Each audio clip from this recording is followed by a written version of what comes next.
So welcome everybody, and I would like to mention that yesterday was the UPA Gala, and during the gala, prizes were awarded, and I am pleased to share with you that the AgriClimate project won the Hélène Allary Environment Prize.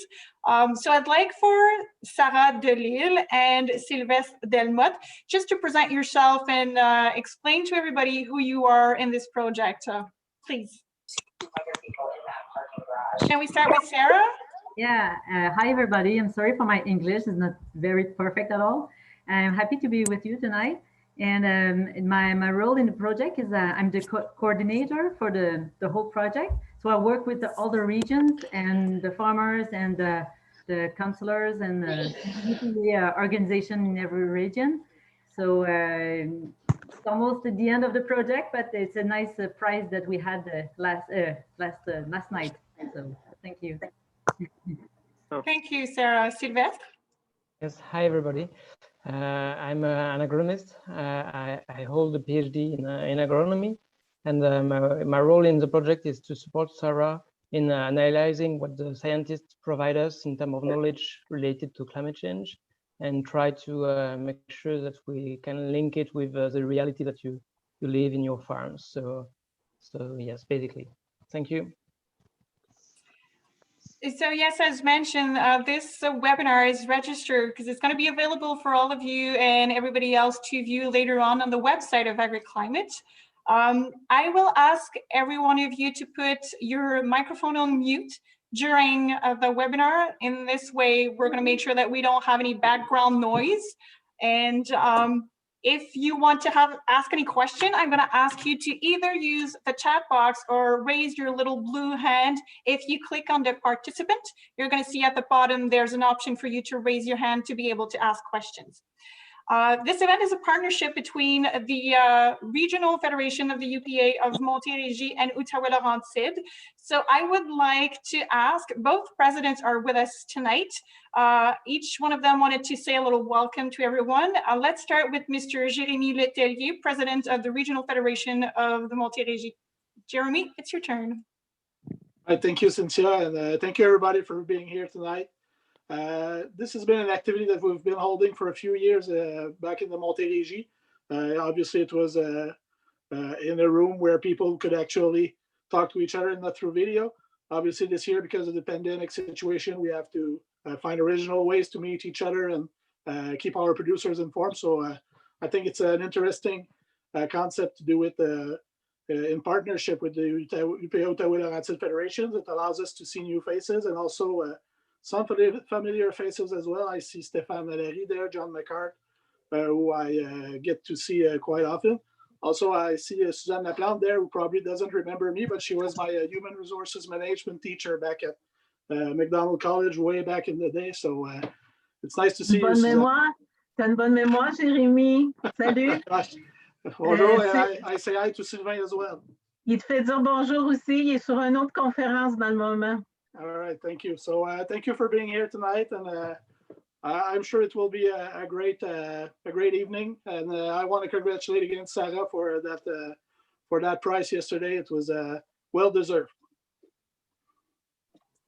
Thank you, Jeremy. And now on to Mr. Stéphane Allary, President of the Regional Federation of the Outaouais-Laurentides.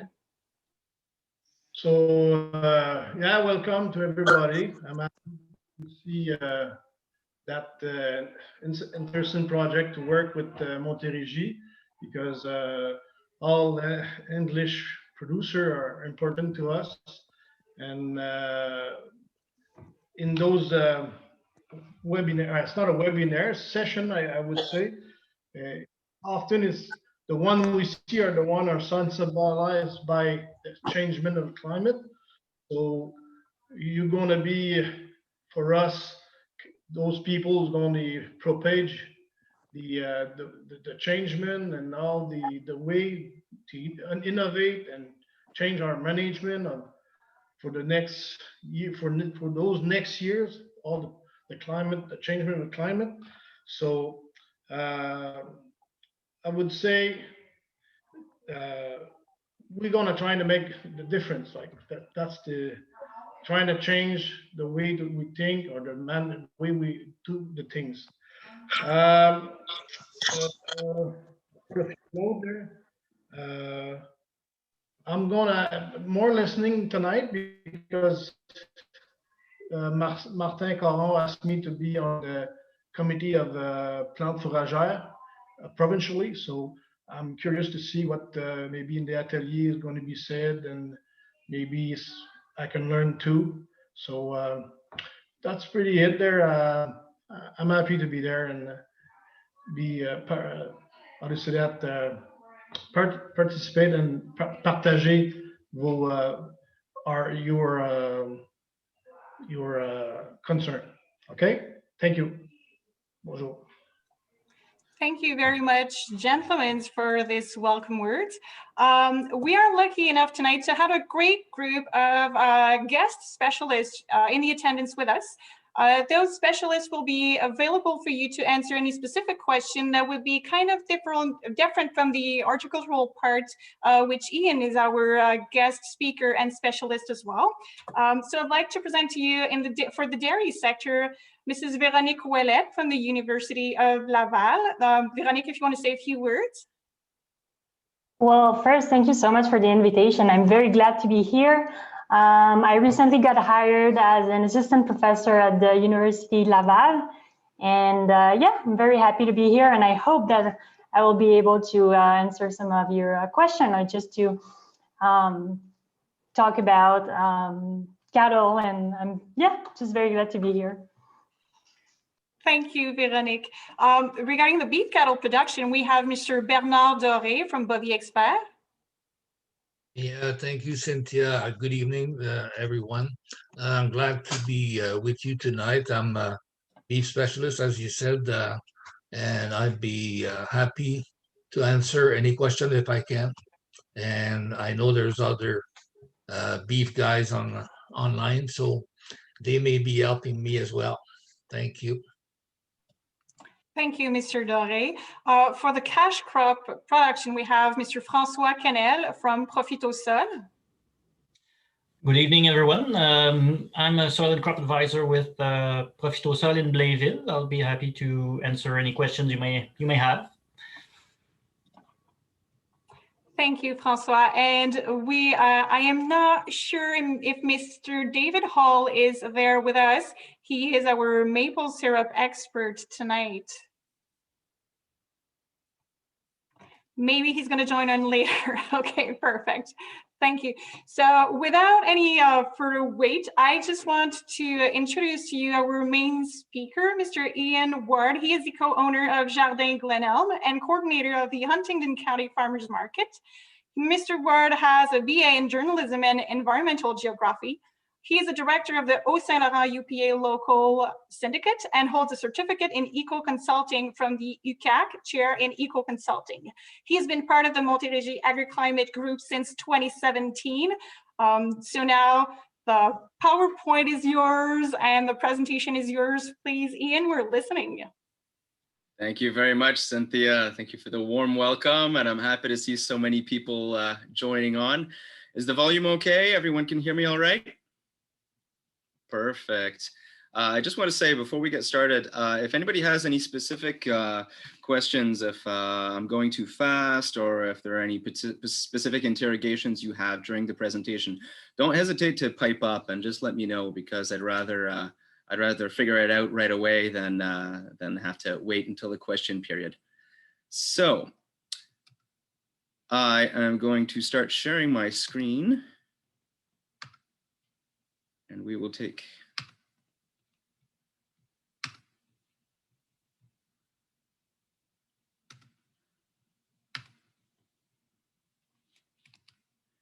okay, can everybody see the main PowerPoint there? Perfect. All right, so AgriClimate is a very interesting initiative, and I say that from a producer standpoint because it is, for such a high level initiative, it is very grassroots in terms of the consultations that have happened. They really seem concerned with making sure that this climate science gets down to the level where it's actually going to be applied on our farms. The plan for today, I'm just going to have a quick discussion of what the AgriClimate project is.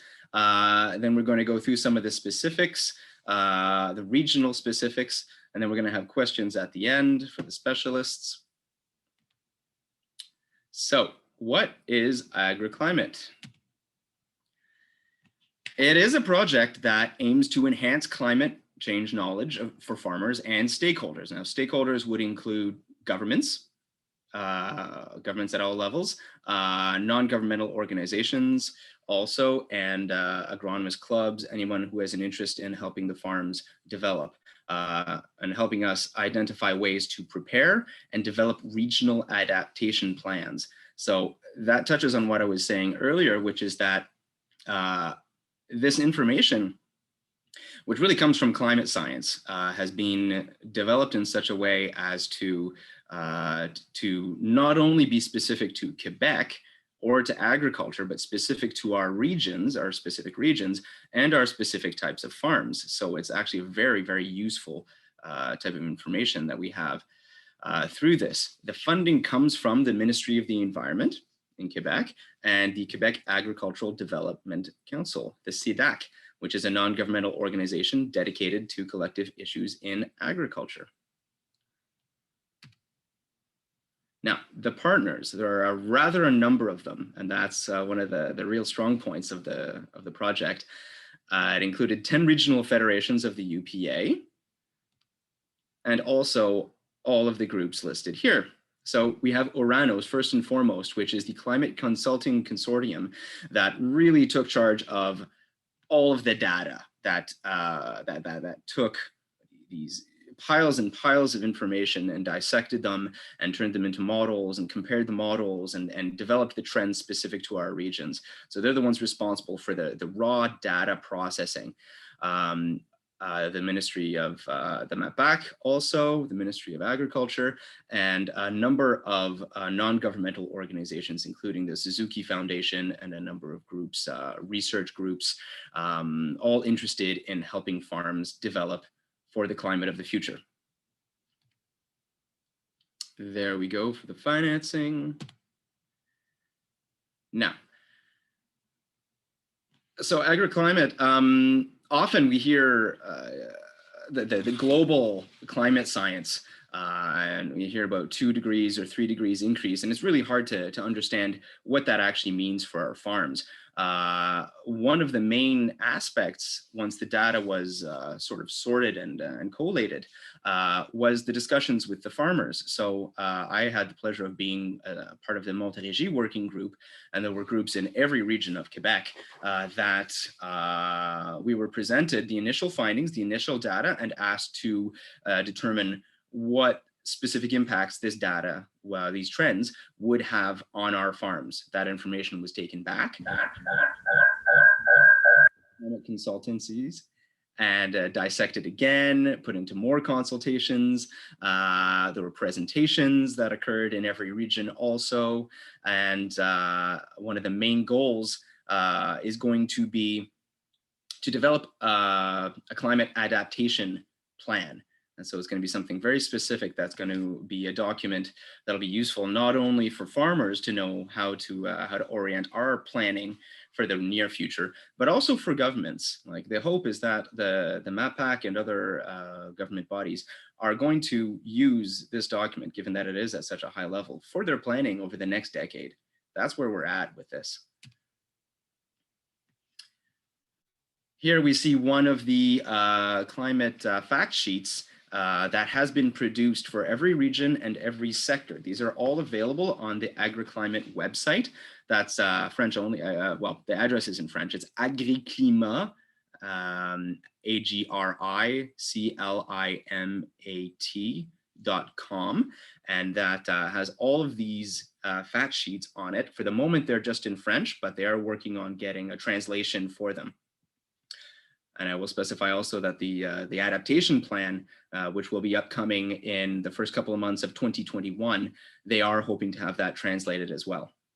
So there are a number of resources in French and in English on that website. These fact sheets are great little 10, 12-page primers that just focus on the real important specifics, and you can research the rest as much as you like, but these are a great way to get into it and just things to keep in mind as you go through your planning.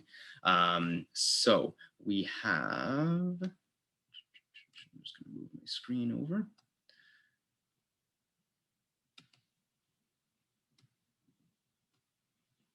The climate projections are for 2050. Now that's quite specific. They call, we settled on 2050 because the actual trends are for 2040 to 2041 to 2070, but are specifically looking at what is going to be, what our situation is going to be like in 2050. The impacts on our activities, adaptation measures to consider, and by production. So we've got dairy, beef, horticulture, cash crops, maple syrup and forestry, pork and poultry. So let's get into it. Here are the figures. This is an example of a weather and climate scale. Now it's specific to the Ottawa Laurentians area, but it holds essentially true for the Montérégie region as well.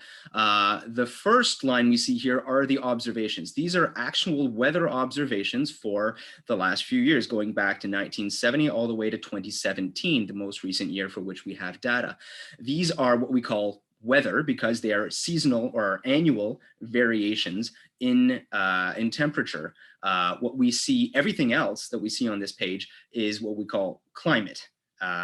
So the gray area are the scenarios. When we consider all possible scenarios, the top section here would be the worst possible scenarios. If there is no action done on climate change, we're looking at a 11-degree, well, a 7-degree increase in temperatures by 2070. That would be quite a disastrous scenario. Nobody really thinks that we're going to get there. We're assuming that there will be actions. There already are actions being taken to reduce our greenhouse gas emissions.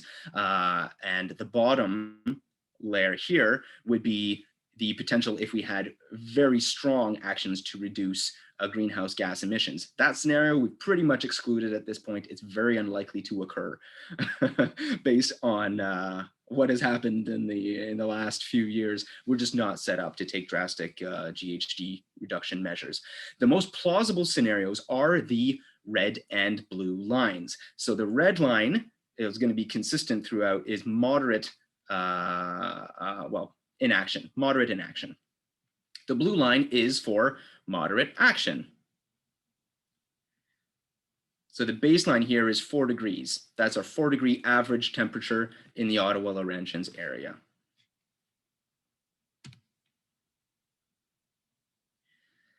As far as precipitation goes, we have the same type of scale, observations, weather observations, followed by the scenarios and the realistic predictions. So here we have quite an extreme variability in the precipitations.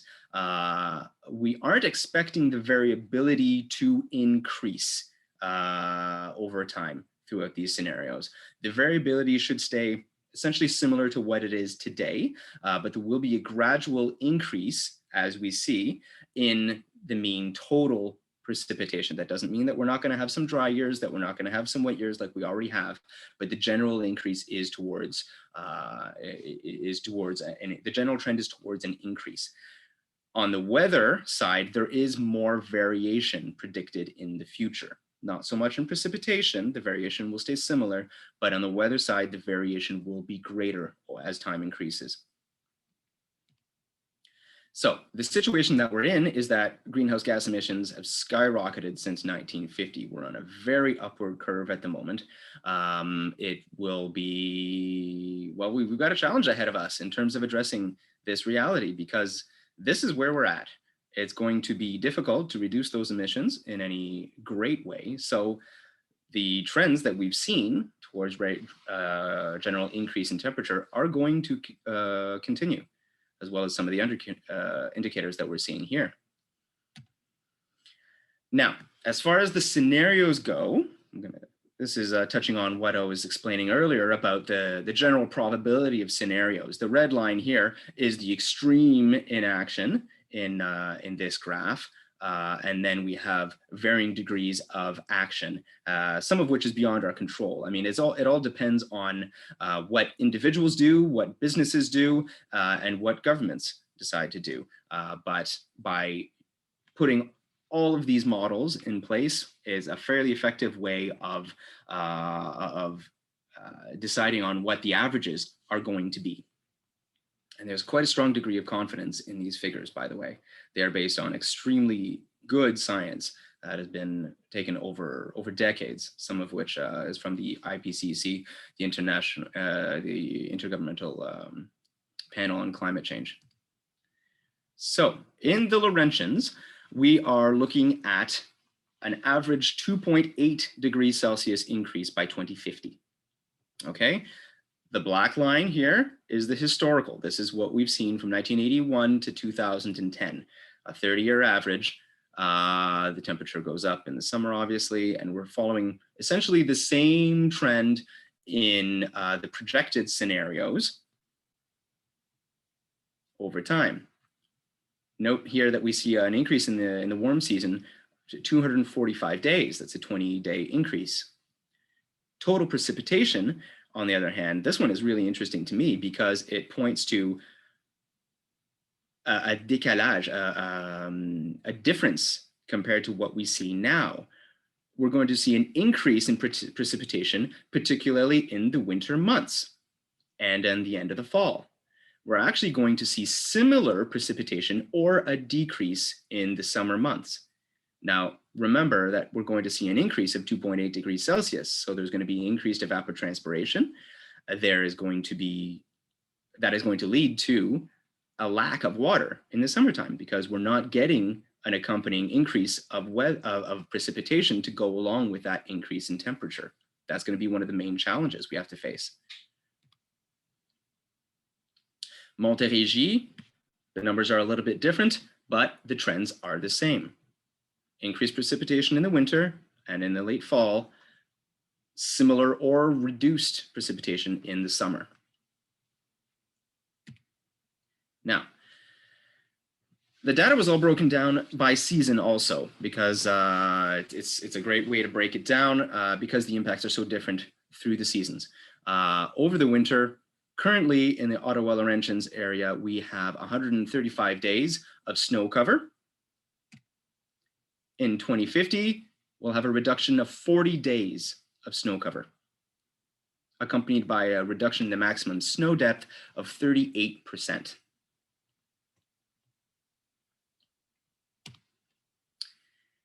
In the Montérégie, currently we have 123 days of snow cover. In 2050, we're looking at minus 40 days again and a decrease by 42% snow cover. That's significant too. We're going to touch on this throughout the presentation because fields that are less covered, that don't have that snow protection, are much more vulnerable to some of the other impacts that we're going to be seeing. We're going to have more warm spells and freeze-thaw cycles. An increase in total precipitation, increasingly as rain in the wintertime. So that will increasingly decrease, that will further decrease the amount of snow on the ground. And increase the risk of more frequent flooding, not stronger flooding, but increased flooding, increased frequency of flooding and earlier floods. Now, this is specifically referring to the spring flood. It will happen earlier, but we may have a bit of a buffer in the sense that if there are more, if we have a similar situation to last summer, or last winter rather, we had a lot of warm spells that caused some smaller floods throughout the winter, and we didn't have the great flood that we usually have in the spring in many regions. More significant water flows in the winter. Just going to be a lot more water around. It's going to be moving instead of staying static in that snow cover.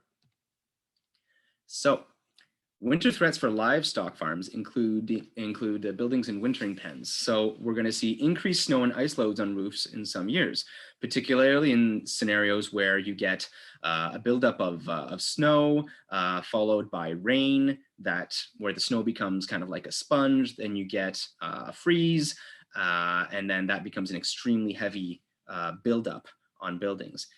Management of humidity in buildings during freeze-thaw events is going to be an issue, something to consider for sure. More difficult maintenance of wintering pens due to the alternation of snow and rain. Just going to be a challenge all around. Forage plants, we're going to have an increased risk of death for overwintering plants, including biennials and overwintered perennials. Threats for crop productions include the increased survival rates among pests due to higher temperatures.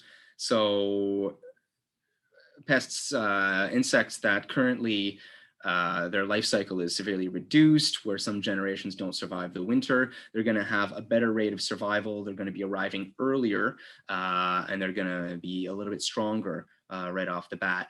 Greater soil erosion risk and a higher flood risk for fields due to increasing wet precipitation. That's touching on the point that I made a moment ago.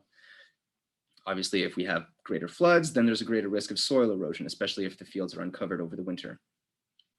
Mortality risks over winter due to poor snow cover for winter grains and forage especially. So that's the same as it was for the livestock risks. In the spring, the growing season currently in Ottawa, Laurentians area is 198 days. Wait for it. 21 extra days by 2050, up to 219 days. So if your season started on May 16th in the Ottawa Laurentians, it may very well start May 2nd by the time 2050 comes around. Here's the scenario for the Montérégie. Currently, we have 260 days growing season, plus 24 days, 240 days of growing season. That opens up some possibilities. So it's not all risk, it's not all threats that we're looking at. There are some benefits that we can look at, that we can consider in this, as long as we play our cards right, as long as we're aware of what's coming and we're able to plan for it. Last frost, 30th of April, which seems extremely low. I think most people are planting a little bit later than that, just to give us a bit of protection. It's going to be April 18th in 2050. So if you're used to planting on May 15th currently, you might be planting on May 1st in 2050. Does that mean that we're going to be working earlier in the field? Maybe, maybe not. The precipitation is going to increase in the spring. Not a great increase, but a bit of an increase. So whether or not we're able to get on the field will depend on what the spring rains are doing that year. But keep in mind that since it will be hotter, there will be less snow to melt and the drying will be faster just because of that. In the summer, our corn heat units are going up as well. Current situation in Ottawa Laurentians. In 2050, we're looking at a 770 heat unit increase, 3,500 almost. Montérégie, currently 3,200, increasing by 825 on average, 4,000 corn heat units. Something to think about. What can you do with that? We're also going to have a greater number of days above 30 degrees. That may be a good thing or a bad thing, depending on what you're into and how much water you have access to. Currently, we have 6 days in the Ottawa Laurentians above 6 degrees, above 30 degrees. 18 extra days by 2050. That's a lot of days above 30, a lot of days we're going to have to worry about managing that temperature. In the Montérégie, currently have 9 days on average above 30 degrees, 24 days increase. 33 days on average above 30 degrees. But I will call your attention to the data at the bottom here. From 2041 to 2070, we're looking at +8 to 38 days. So this number up here is an average. That doesn't mean that every year is going to be 24 extra days. It could be 8, it could be 38. So it's something to plan for. The water balance in the summer. Currently, Ottawa-Laurentians has a water deficit already of 131 millimeters in the summer.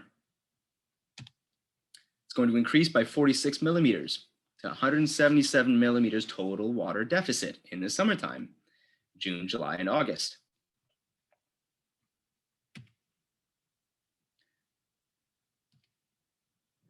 In the Montérégie, currently we have a 76 millimeter water deficit. The water deficit is defined as the water required for optimal growth. 50 millimeter total deficit, increasing to 126 millimeters. So to put that into perspective, our regions are in the top of Quebec. Ottawa, Montérégie, Laurentians were all up in the highest in terms of water deficit, currently and increasingly as time goes on. Now that water deficit is due to the factor that I was explaining earlier, where the temperature is increasing, but the amount of precipitation is not in the summer. Despite the fact that we'll have a lot more precipitation, it won't over the winter and fall and spring, we are not necessarily going to have that water available to us in the summer. This is going to lead to heat stress in dairy cattle. 33 days of heat stress in Montérégie. Certainly something to manage. Now, currently our growing season in the Ottawa Laurentians ends on November 4th. It's going to end on November 15th in 2050. In the Montérégie, November 17th currently. November 27th will be the end of the growing season in the Montérégie. That opens up some opportunities. Opportunities for what you're going to do with crops that are there currently. Maybe you're going to have a better opportunity to dry your corn. Maybe you're going to have the opportunity to put on a fall crop. Maybe you're going to have an opportunity to put on a cover crop or an intercrop to cover your fields over the winter. Now, extreme climatic events, some things we know, some things we don't.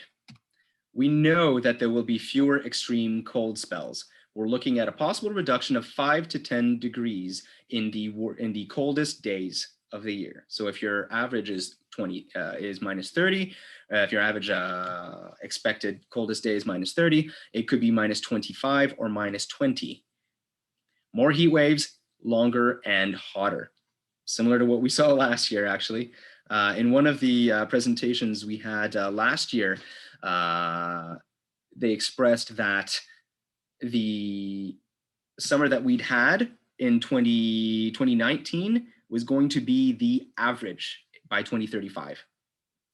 So last summer we had a similar summer, I would say, to the year before.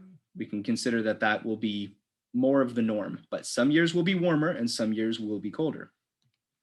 We're almost certain that there will be more extreme rainfall events that are more intense, with more localized intense storm cells. We know, however, very little about freezing rain, hail, and wind gusts. The data just doesn't show us anything conclusive on those factors. It's definitely something to think about, something to be aware of, that these may increase. We may surmise that they may increase, but we don't have, the data is just not certain about that. Opportunities for livestock include reduced heating needs, a longer pasture season, of course, and potentially longer season for spreading manure. Now, of course, that will have to be accompanied by some changes in regulations, which for any of you who've been following the file in recent years know it may take a while for that to happen, but when the trends become obvious, one can expect that, the legislation will follow.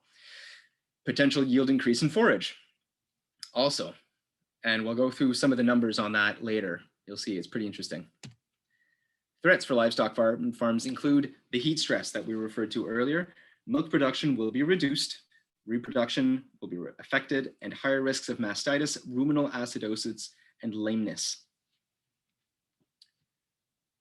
So managing that heat is going to be one of the main challenges for livestock farmers. Opportunities for crop productions. Longer growing season will bring increased yields in corn and soybeans, and we'll look at just how much in the next couple of minutes. Increased yields of forage, possibilities of new crops. Now, in putting the data together, the data managers, the scientists, were looking at possible equivalencies for places that have a similar climate to what we will have in 2050. Now, since I was part of the Montérégie working group, I know that they were looking at Pennsylvania and Ohio as possible similar places. So we have that possibility. I mean, if our climate is going to be more like theirs, we can look at what they're doing further south. In the Ottawa Laurentians, you might be looking just a bit further north to what kinds of crops they're planting, to what varieties, to how long, to the strategies that they're using in there. It opens up some possibilities for us. More favorable climate for fall crops, as we mentioned. There could be, second crops that we're looking at getting yields out of. Also cover crops. Better opportunities for those that we can plant later. Maybe oats will be a possibility. It will be possible to plant oats in October. Development opportunity for greenhouses and market gardening, which will be able to sell much longer out of the year. Now, we were talking about those yields. Now, this data here is for Centre du Québec and Bas-Saint-Laurent, but the numbers, while they will change for Ottawa Laurentians and Montérégie, the percentage stays consistent throughout. So this is the zinger here. We're looking at we're quite confident there will be a 60+% increase in the yields in corn. We're quite confident that there will be a 30+ increase in the yields of soy. Alfalfa could potentially double, close to double in yields. This is what the potential shows us, but there are lots of factors that could come and affect that. Lack of water, for instance. These are ideal yields. If you don't have the water available, you're not going to get that. If there's a water shortage, if a number of other factors happen, we could not see quite those yields. The variability in the corn heat units, we're going to look at that now. So this is historical. This is what's actually happened, what has been observed up until 2017. You can see that variability again. One year we've got 2,600 heat units approximately. Next year up to 3,500. The trend is towards an increase, of course, but we're still going to see that annual variability. If we look forward to the future, boom. There's a lot of color there. These are the different models. Each model is expressed by a different color. The variability is there. The trend is there also. The trend is clear, but that variability will be there. So if I was a betting man, I wouldn't take out a loan on 60% increase in, based on 60% increase in corn yields. However, we can expect some definite improvements. Threats for crop productions include soil, and this is a big one for me. Increased risk of soil erosion and loss of nutrients. One of the common practices, if you're doing corn on corn, is to plow in November or December. If the snow isn't there to protect your soil, it's going to be an extreme risk of erosion and loss of nutrients. It might be something that's feasible now, but it will be increasingly difficult to do that kind of thing in the future. It's time to start looking at strategies to improve the soil cover over the winter. We'll have increased pressure from known insect pests, and we will have new ones that are currently not here, that are knocking at our door, that are there in the northern United States, that will be migrating up. Increased weed pressure. So the increased level of carbon in the atmosphere favors, well, along with temperature, favors plant growth. It also favors a lot of weeds. Now the C3 plants, that's just a way for, it's about 85% of the plants that that are in our climate. They just have C3 just describes the way that they have to fix carbon in the soil and in their leaves. But some of the weeds that are included in that family are lamb's quarters, bindweed, and wild oats. So be on the lookout for those.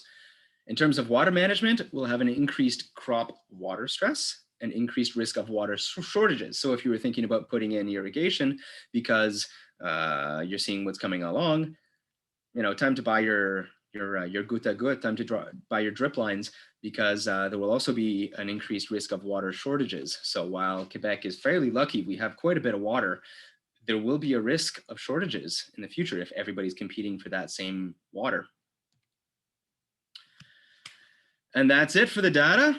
Thank you very much for your time. We can now go on to the questions. I'm sure you've got a lot of burning questions for our specialists, and we'll do our best to address them.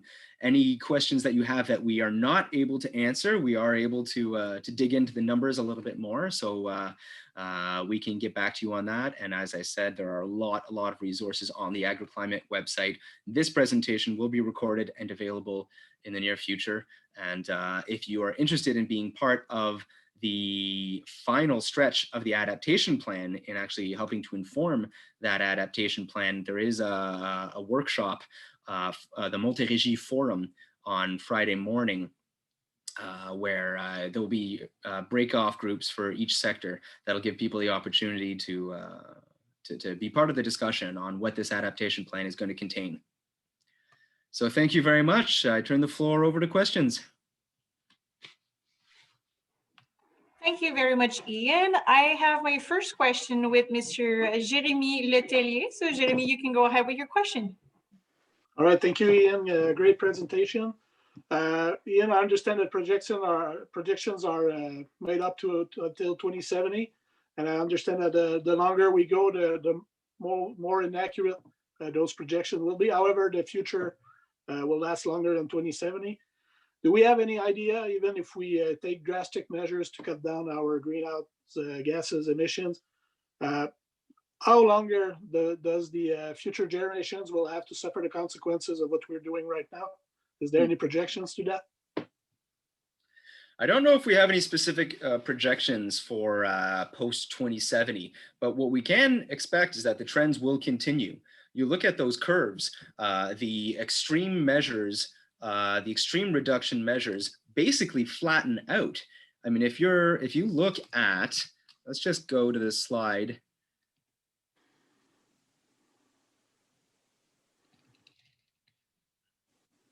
Start sharing my screen again.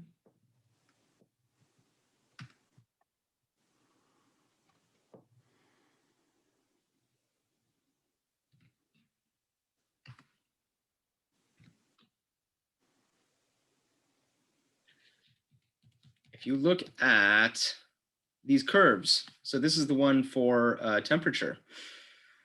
You look at the trend here. The bottom scenario is the extreme, well, extreme is the strong climate action, GHG reduction action. It's not increasing very quickly. We're really flattening that curve. We're used to using that term now, flattening the curve. Even the blue line, which is moderate action, which is a realistic projection, we can do that. It's really coming off, you know? So that gives me sign of hope that, you know, the increase will be greater from the period of 2020 to 2050. And then after that, we see it flattening off. So what we do now really does have a bearing on what future generations are going to be living. So it would stay warmer, but it would not keep going up exponentially. Is that what I understand? And that will give us a chance to adapt. I mean, there are places that are much warmer than Quebec. They manage just fine. That's me editorializing a little bit, but you know, we have the means to adapt. We will develop new means and technologies to adapt, but if we do not act quickly and strongly, there is a potential to see that curve just getting higher and higher. I mean, if you look at that one right up there, that's just a scary scenario. 7-degree increase is widespread environmental collapse. So we have to avoid that. We have to aim for that blue line. All right, thank you. Thank you. We have a second question, Mr. Stanley Christensen. It's your turn.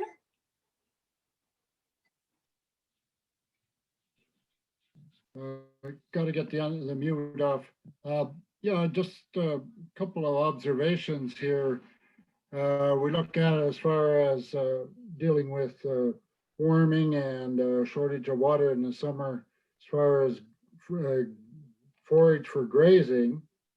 So I'd like to mention a couple of things that sometimes aren't always mentioned. One is that we need to look at maintaining a high level of organic matter in the soil, which will allow the plants to continue to grow, even though the overall amount of rainfall might be lower during that summer period.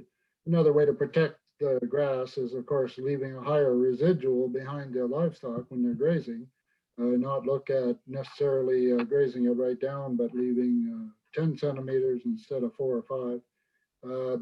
Greater surface per cow, that's the greatest way to improve your ability to feed your cows is to get over the hang up of saying, well, I've got to have 1 cow per acre or whatever, and just say, well, whatever they need is what they're going to get.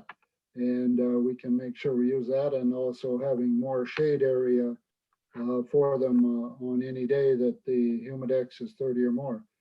As far as mentioning, saying, okay, there's an opportunity with crops, then to use maybe to put in an extra crop in there or whatever. And I was on a farm in North Carolina, and they would harvest the corn, and then they would, or the milo, and they would graze it, and then they would put on some hog manure, and then they'd put another crop in, and they were doing all that, but organic matter in the soil extremely low. And what saved them was they were irrigating with liquid hog manure. I'm not sure we need to go to that sort of level, because if we're going to grow more crops and plow it and till it more often, we are going to be creating more greenhouse gases, which sometimes the population are going to be looking at us as they are now, saying, well, agriculture is generating itself a lot of that. We've got to remember that, on the other hand, with the crop farmers, one way to maintain a better balance there is with your crop residue and whatever, is to rent that out to your livestock farmer nearby, so he can have the cattle go over it, and that will generate more microbes in the soil and whatever, rather than saying, okay, we're going to plant it, we're going to harvest that. Somewhere along the line, we're going to have to figure out the real way to do this is for everybody to share all these resources and to find a way to benefit.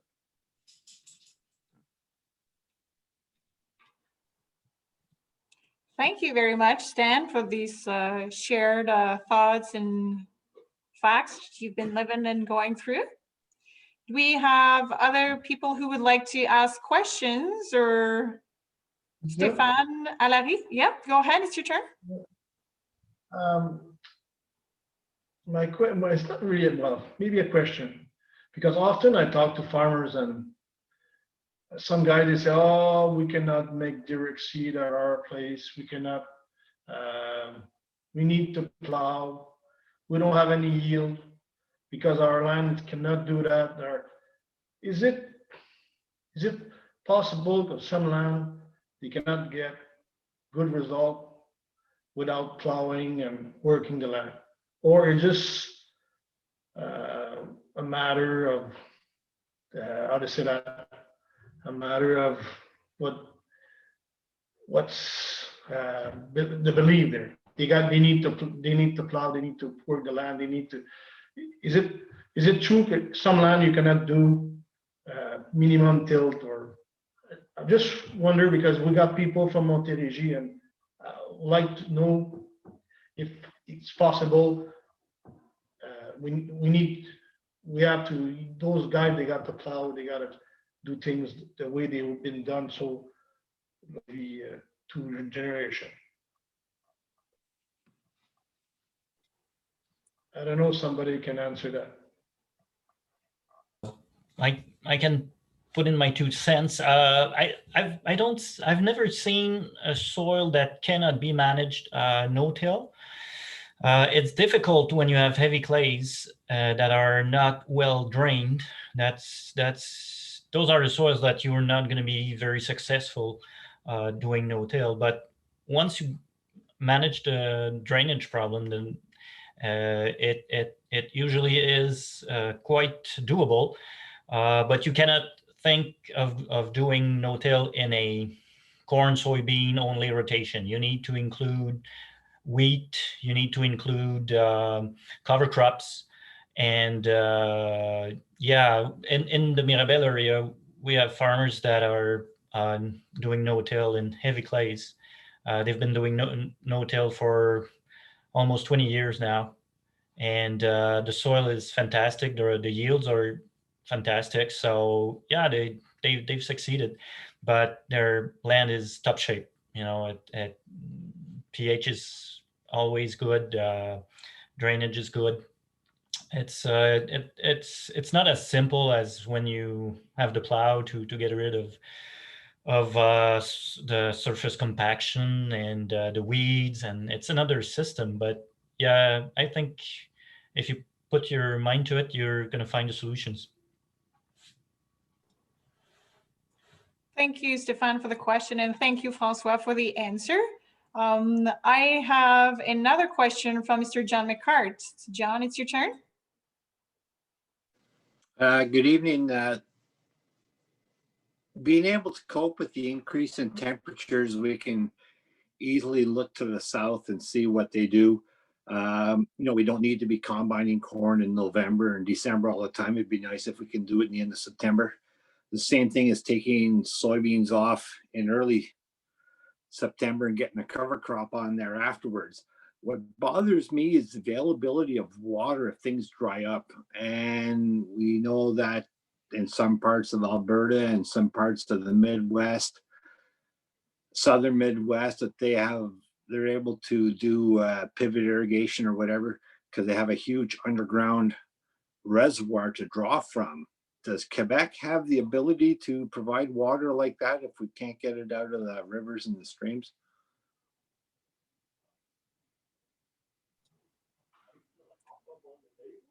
That's a good question. So who is our expert who would like to answer to Mr. McCart? I can basically, I can say a few words about that. We've done a study for the MAPAC about the risk of conflict related to water use, and I think there has been a study of the underground resources in Outaouais, specifically for water. And basically what we see is that still in your area, when we look at it at the global picture for the whole region, there is a lot of resources. So basically, I think at the local scale, it would be something to consider. But then there is quite of a very complex regulation in Quebec if you want to use water from either surface water or underground water. There is a regulation that basically says that you need to get a permit from the Ministry of Environment. And to get this permit, what you will have to do basically is to analyze and show evidence that you will not affect the resource, basically. So if you want to use water for irrigation, it's possible, but you have to study it. And of course, there is a cost associated with that, because you will have to hire specialists and basically do analysis. So I mean, there is a lot of farmers that are irrigating all over the province, and but mostly for vegetable and other type of crops. It's not usual to see that how to say that, in cereals or maize or forages, but maybe it's an avenue for the future. So yeah. Thank you very much for your input, Sylvestre. We have received some questions prior to the meeting. Mr. Bruce Smith, you sent us a question. I don't know if you want to ask it or if you want me to read it out loud from the email that you sent. Oh, you're on mute, Mr. Smith.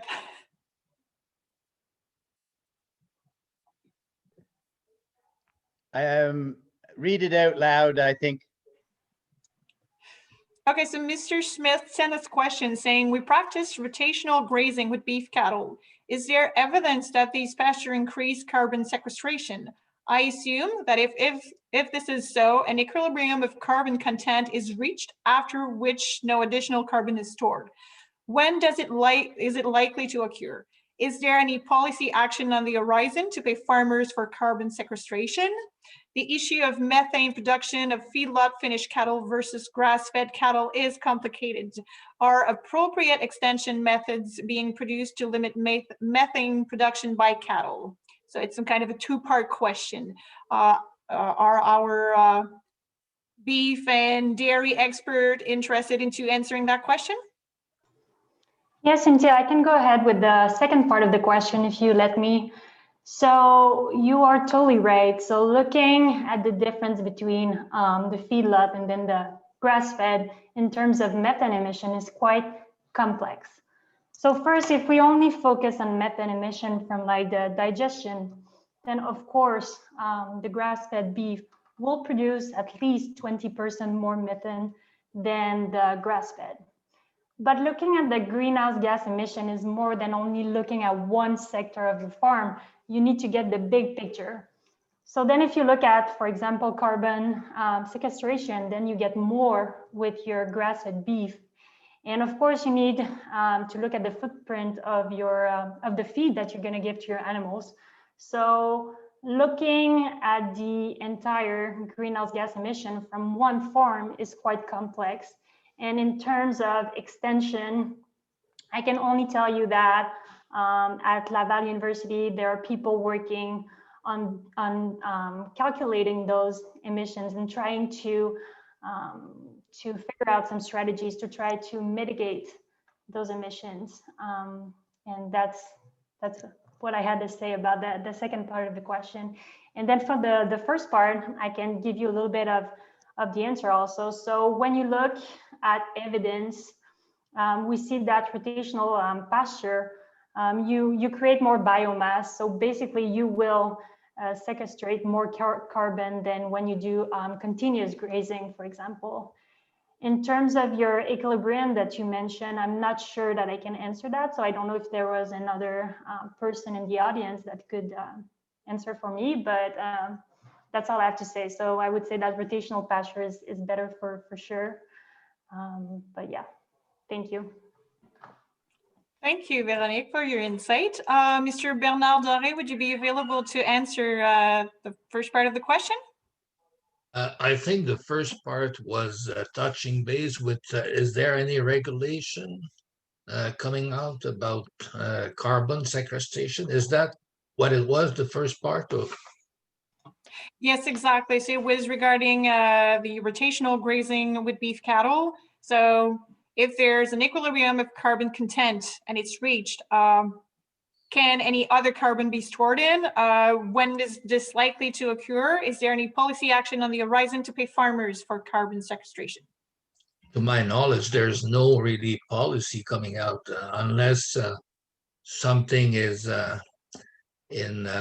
cooking at the moment with our governments. But I don't think. But I have nothing really specific to add to Veronique's comments. I totally agree with what she just explained. As far as the rotational grazing, it's way better overall than the conventional or just the no rotational grazing. Maybe I can just add a couple of words about the equilibrium of carbon storage. Basically, what we see in the literature is that it depends a lot on the history of the field. So if your field was a forest 20 years ago, maybe even if you're doing rotational grazing, maybe you are still losing carbon. But if your field was 20 years ago a crop and with rotations with annual crops, probably you're gonna store carbon for the next 50 years in front of you. So it's really depending on from where you start and when you change your practices and what it was before. What we know is that it's very losing carbon is a very fast process. Storing carbon is a very slow process. It takes more time to store than to lose carbon. And but yes, of course, equilibrium can be reached, but it takes something like between 50 to 100 years to reach an equilibrium. And we can of course guess that your practices have changed over the time. So depending on from where you start and what changes you have done, it will influence the equilibrium you will reach and the way and the speed you will reach it. Thank you very much, Mr. Doré and Mr. Sylvestre Delmotte for this insight. Really interesting. We have another question from Stanley Christensen. I believe Véronique is aware of some of the information. I know Simon Noel, who from Abitibi, who is studying, I believe, at Laval.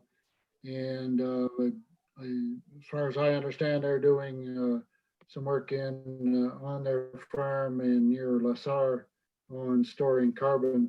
One of the things that's come up is I looked a little bit into it to see where we were, because we had a story on the internet saying that an Iowa farmer who had mixed grain and livestock was getting a carbon credit of $200 and some thousand for 5 years of carbon storage through a corporation that was selling him the credits or offering him the money. And the company that was buying the credits is an Ottawa company called Shopify, who have local chalets here next to us.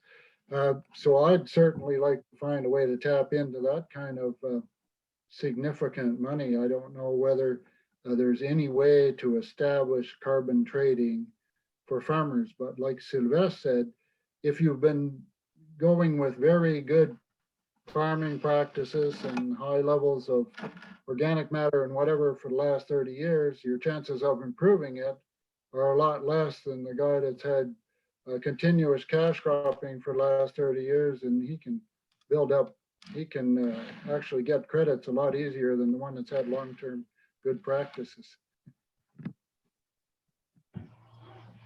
Thank you, Mr. Christensen. I think that Mr. Stéphane Allary has another question as well, right? Well, my question is quite different, but the last 2 years, I think with the sécheresse and all the insurance we got there, the problem was, I think, was more, je ne veux pas me tromper en anglais, là, mais grass killing, or I don't know, burn, or des luzernières, je sais pas dire ça en anglais, là, la mortalité d'hiver. So winter frost damage? Winter kill. But I don't know what, like alfalfa start to be hard to make. Even in the pasture, sometimes I think you got some killing frost. What can we do? Like us at the farm, we start to use some old like cannery. We put some cannery because it's so hard to kill. So the land are, let's say, less drainage, but the crop seems to be good. And those are more old grass, you know, because we don't see that too much today. But to kind of get a yield and make sure, I don't know, is it what we're going to use? Like alfalfa, it's okay, but when it's there, when that's not there, we're in trouble.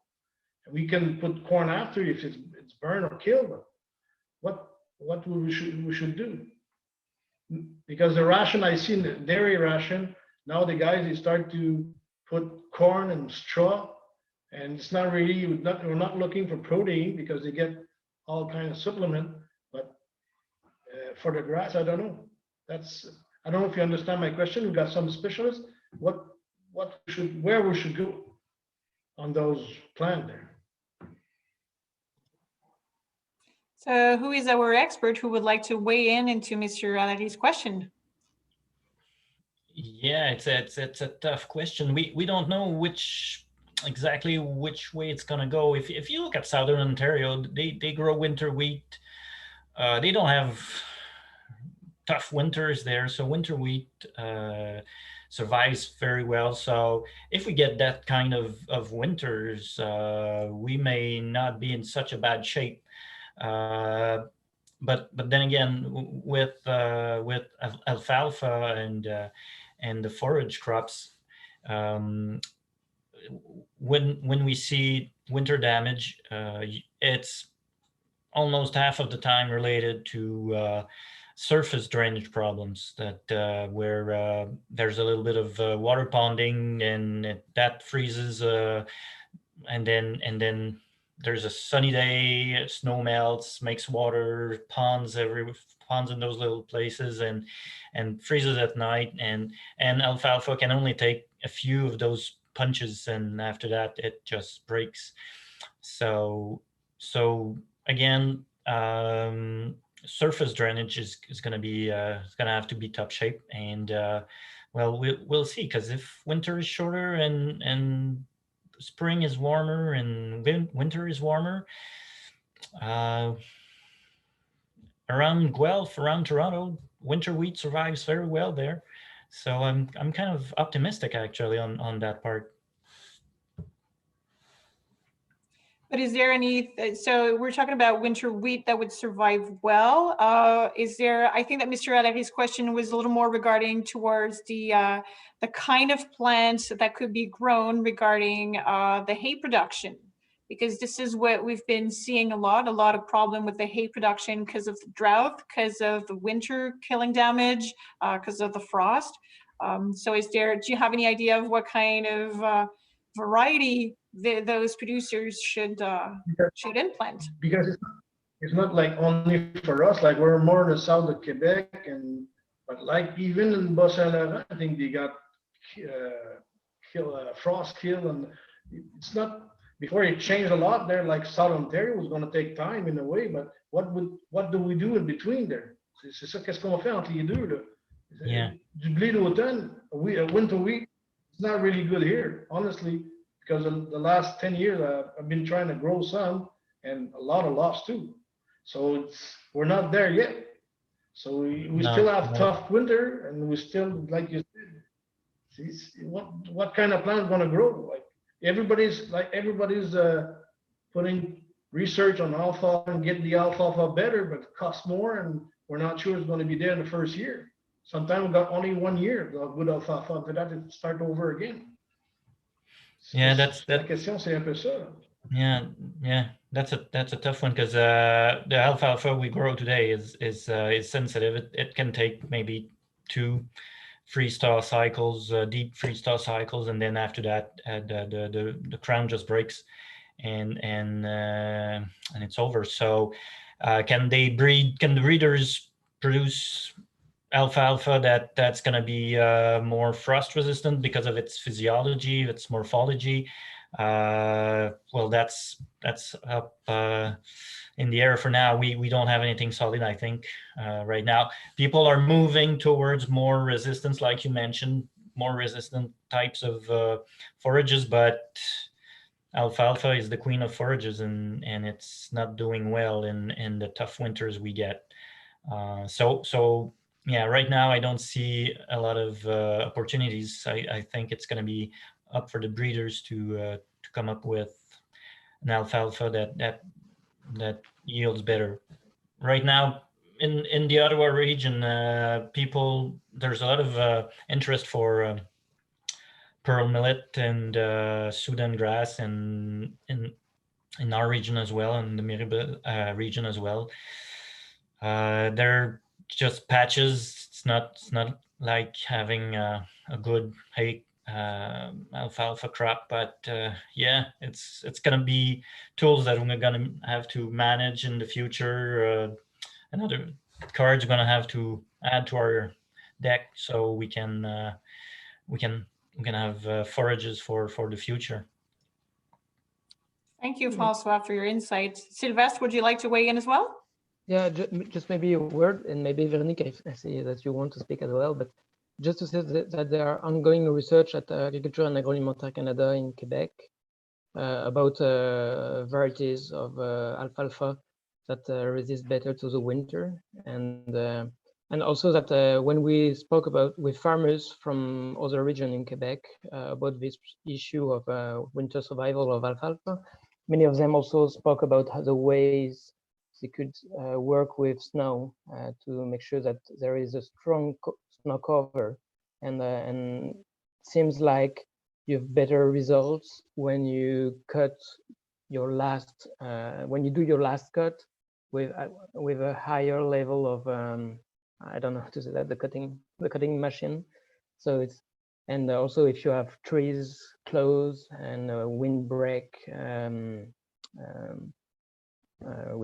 trees, I don't know, maybe you understand. So yeah, but of course this issue of variety is I think is really important, and I hope in the next years we will get some new varieties. Maybe Véronique, you want to?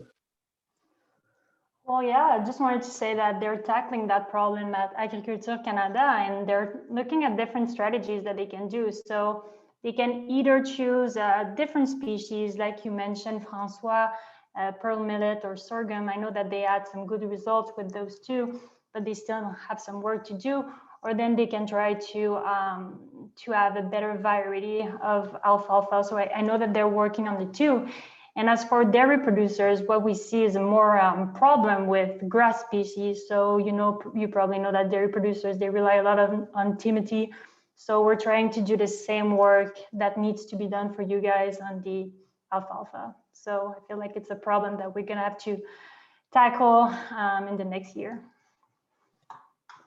Thank you very much, Sylvestre and Véronique. We have one question from Mr. Chris Judd. Oh, you are on mute, Mr. Judd.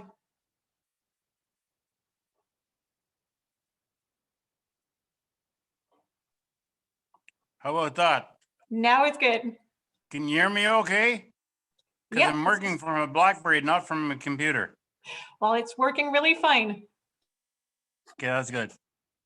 Something that I think we should take a look at is what we're doing with our soils. For years and years, we just fed our cows. We didn't worry about the bugs in the cow. Now we feed the bugs in the cow instead of feeding the cow. If you feed the bugs right, the bugs will feed the cow. I think it's the same with the soil. If we look after the bugs in our soil, it will reduce compaction, increase the water holding capacity, reduce erosion, all those things. Like for instance, on the cows, the reason that Stéphane mentioned that we feed straw to our cows is to give a place for the bugs to reproduce, to encourage the bug production in the rumen. And we've learned to feed cows in the last 25 years. I think it's time we learn how to look after the soil. I'd like some feedback on that. Thank you, Mr. Judd. Who would like to weigh in? Who of our expert would like to answer to Mr. Judd's comment?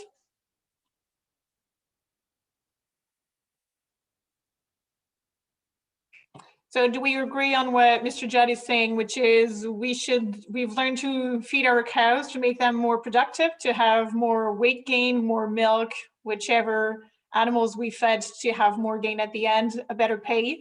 But now he thinks it's time for us to start feeding the earth, the soil, and making sure that we have more organic matter. A healthier soil will make sure that we have maybe a better reaction to climate change. Do you agree with that? Sorry, go ahead, Francois. Okay, just I guess are you talking about beef production with pastures or milk production with pastures and hay and cash crops? Mainly, I was talking about feeding dairy cattle. And dairy cattle, if we feed the cow for milk production, if we feed the bugs, look after the bug population in the cow's stomach, the milk production will come more efficiently. More milk with less money. Yeah.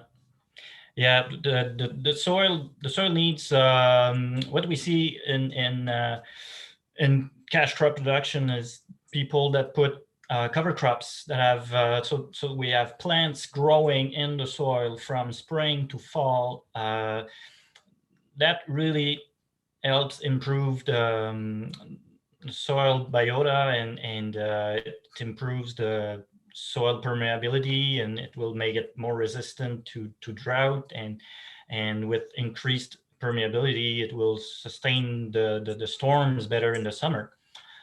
So when you're in a dairy production, you already have hopefully something like 50% of your land that's covered in hay or pasture. So that's already a good start. You see people in dairy production, usually the soils are in much better shape than already in much better shape than people who are doing only cash crops. So if you're a dairy producer, you would only need to look really at your corn and maybe put some intercrop in your corn and things like that. But already probably somewhere between 40 and 50% of your land is under hay, which is perfect, because then you've got roots growing from spring to fall all across the field, instead of having roots growing only at the certain parts of the field every 30 inches from June to September. So yeah, that would be my 2 cents on that.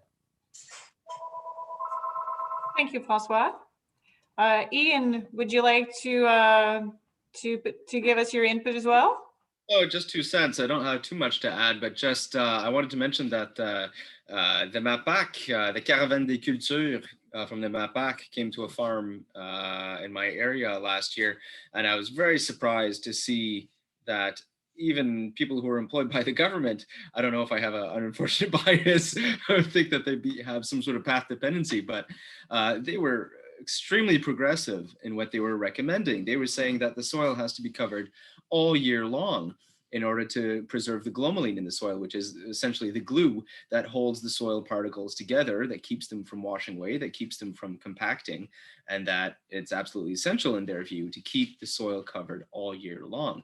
And that seems to be what the science is telling us to do. The best way to resist all of these threats that we're seeing would be to build in that resilient soil. And now, how do we do that? There are many different ways of going about it, of course, and I'd love to hear some concrete ideas on intercropping. Some of my neighbors are experimenting with intercropping.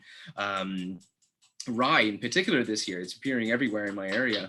Rye intercropped on corn with the goal of having an additional forage in the spring too, because hay, well, there have been problems with hay this year, and so people are looking for a buffer against price increases in hay while protecting their soil over the winter. It seems like a great strategy, but there are a lot of challenges associated with it. About 5-day window for the harvest of the rye, and if you can't get it all harvested and the corn replanted at the same time in that little 5-day period because of the spring rains, for instance, then that can be really difficult. So I think we do need to put a lot more research into those systems. It seems like the way to go, but I think we need to refine it. Thank you, Ian. We received a question regarding the animals, I think a little more dairy cattle. So Veronique, I don't know if you'd like to answer that question. We'd like to know, do you have any suggestions or ideas of how the dairy farmers will be able to counterpart the effect of the really warm temperature, adding quite a few days higher than 30 degrees during the summer season for those stables that are not as well, let's say the air movement is not as good, a little older building. How can we lower the negative impact of the thermal stress on animals?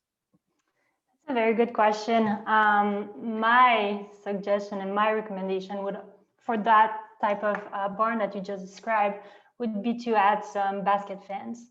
So as simple as that, doesn't need to invest a lot of money, but basket fans in like barns when you have low ceiling and probably tie stall barn would be the way to go. And then depending on the climate, so whether you are in Quebec, also misters could be a good idea, depending on your ventilation system and whether it's not too humid in your barn. But my first go-to suggestion would be to add some fans and to make sure that you have enough fans for the animals that you have and that they are well placed in your barn. So it may sound simple, but it's not too simple. Thank you very much, Veronique. So we are going quite a little more into the time than I thought. Seems that there's a really good discussion happening within everybody. I think that we would now go to the next steps for agriclimate. If there is no more questions from the crowd. Perfect. So let's walk into the next step. So we just wanted to share with you that the next step for agriclimate is there might be a phase 2 of agriclimate. We're just waiting on answers. If we get positive answers, then there would be the establishment of new network of pilot farms in order to develop the Quebec's tool to calculate greenhouse gas, carbon sequestration, and to prioritize the adaptive measures that could be applied on all of our farms. There would also be experimental plots on those farms with monitoring by agronomists from advisory clubs. With or without agriclimate, the MAPAC launched a sustainable agricultural plan where several individual or collective initiatives can be funded. So we are pleased asking you if you showed an interest into our agriclimate webinar tonight. We know that you have an interest into climate change and into different initiatives that could impact positively your businesses. Please don't hesitate to contact the MAPAC because there's funding available for your ideas and plans. Outaouais and Laurentide hosted 5 forums in 3 days in November. We did the specifics, so cash crop, dairy, beef farming, maple syrup production, and we had the horticultural part as well. This is our last for Outaouais Laurentide, which is the English webinar, and it was a, let's say, a melting pot at every kind of production all together. Thank you very much, Ian, for this amazing conference. And don't forget that on December 4th, there's the Montérégie webinar, forum for agriclimate. Please don't hesitate to register and take part into all those discussions. It is not over yet. You can consult the fact sheets, just like Ian mentioned, on the website. Translation are to come. We're not done yet, but working on it. We can send them to you after the meeting because we have your email addresses. So if you have any question or interest, please do not hesitate. And to close this meeting, I think I would like to send it back to our 2 presidents, so Jérémy and Stéphane. What would you like to say to all of your fellow farmers who participate into this evening? So Jérémy, let's start with you. Yeah, thank you, Cynthia, and thank you everybody for your participation. It was very interesting. Either the presentation or the discussion we had afterward, I thought it was very forward thinking, and I got a lot from it.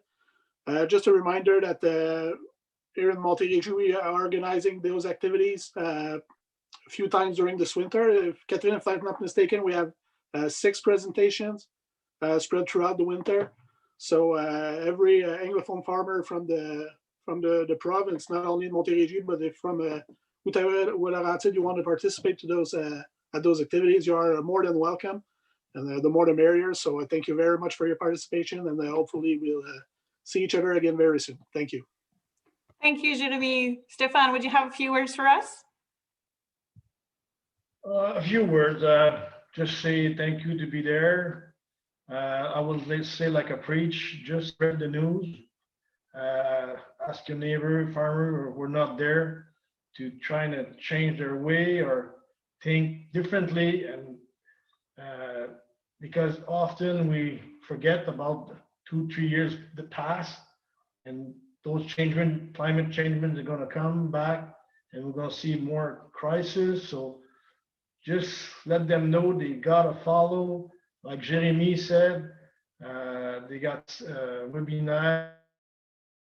So try to, how do you say that in English? I don't know, plug them, make sure they are able to learn and trying to change. Most of the time it's a new generation. All the guys are there. I can see the one I know, they're guys open to change and change our way to do.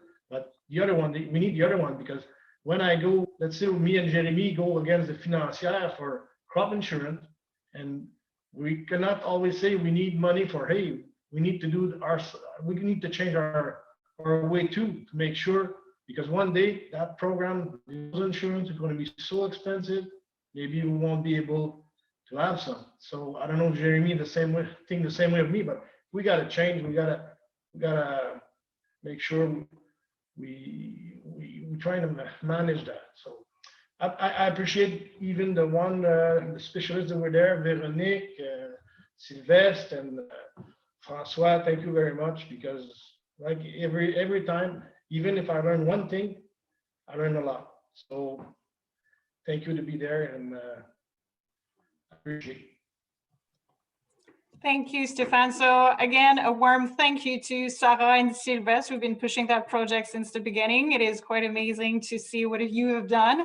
Thank you, Ian, for this conference. Thank you, Véronique, François, Bernard, for your participation. It was really interesting. And thanks to each and every single one of you who participated and spent an evening with us. This will be soon available for your viewing on the website. So I am wishing you a great evening and a great holiday season if we don't get to see each other again. Thank you. Thank you. Thanks, Cynthia. Have a good night. Thanks, you too. Merci, Sarah. Thanks. Merci, Sarah. Thanks, bye-bye. Thank you. Thanks. Very well done. Thank you. Thank you.